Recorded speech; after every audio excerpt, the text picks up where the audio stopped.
Uric acid കൂടുതലുള്ളവർ protein അടങ്ങിയ ഭക്ഷണങ്ങൾ നിയന്ത്രിക്കണമെന്നാണ് പൊതുവെയുള്ള നിർദ്ദേശം. അപ്പോൾ മുട്ട പ്രോട്ടീൻ അല്ലേ?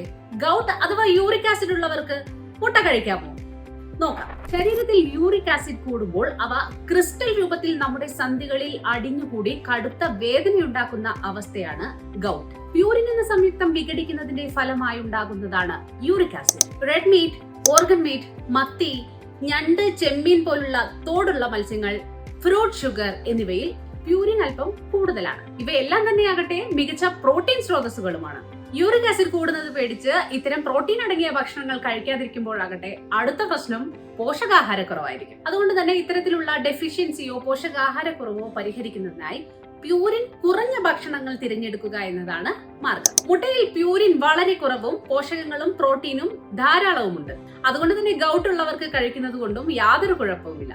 അത് കരുതി അളവിൽ കൂടുതൽ കഴിക്കുകയും ചെയ്യരുത്. സാമാന്യ വലിപ്പമുള്ള ഒരു മുട്ടയിൽ 80 kcal calorie, 0.6 gram carbohydrate, 7.0 gram protein, 5.3 gram കൊഴുപ്പ്, 0 ഗ്രാം നാരുകൾ എന്നിവ അടങ്ങിയിട്ടുണ്ട്. വിറ്റാമിനുകളുടെയും മിനറലുകളുടെയും കാര്യത്തിലും ഇവ ഒട്ടും പുറകോട്ടല്ല. Potassium, phosphorus, calcium, vitamin A, vitamin D, folate എന്നിവ മുട്ടയിലടങ്ങിയ വിറ്റാമിനുകളും മിനറലുകളുമാണ്. ഇനി എത്ര മുട്ട കഴിക്കാം, എങ്ങനെ കഴിക്കാം എന്ന് നോക്കാം. ആഴ്ചയിൽ 3-4 ദിവസം ഒരു മുട്ട മഞ്ഞയടക്കം കഴിക്കാവുന്നതാണ്. അതായത് ഒന്നിടവിട്ട ദിവസങ്ങളിൽ ഓരോ മുട്ട എന്നാവണം കണക്ക്. പുഴുങ്ങിയ മുട്ടയാണ് ആരോഗ്യകരം. എന്നാൽ എണ്ണ വളരെ കുറച്ചുപയോഗിച്ച് ഓംലെറ്റ് ആക്കിയോ സ്ക്രാമ്പിൾ ചെയ്തോ കഴിക്കാവുന്നതുമാണ്. പൂർണ്ണമായി വേവിക്കാതെയോ അല്പം മാത്രം വേവിച്ചോ കഴിക്കുന്നത് ഒഴിവാക്കുന്നതാണ് നല്ലത്.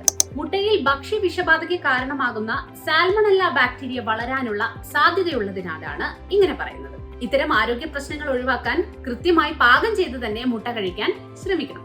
യൂറിക് ആസിഡ് കൂടുതലുള്ളവരിൽ അതോടൊപ്പം തന്നെ ഹൃദയ സംബന്ധമായ പ്രശ്നങ്ങളോ രക്തസമ്മർദ്ദം കൂടുതലോ ഉണ്ടെങ്കിൽ മുട്ട കഴിക്കുന്നത് ഒഴിവാക്കുക. അങ്ങനെയുള്ളവർ ഡോക്ടറുടെ നിർദ്ദേശപ്രകാരം മാത്രം മുട്ട കഴിക്കുന്നതായിരിക്കും വളരെ നല്ലത്. മാത്രവുമല്ല, നല്ല പ്രോട്ടീൻ ആണെന്ന് കരുതി മുട്ട മാത്രം ഉൾപ്പെടുത്തിയുള്ള ഡയറ്റ് ഫോളോ ചെയ്യാതിരിക്കാനും ശ്രദ്ധിക്കണം.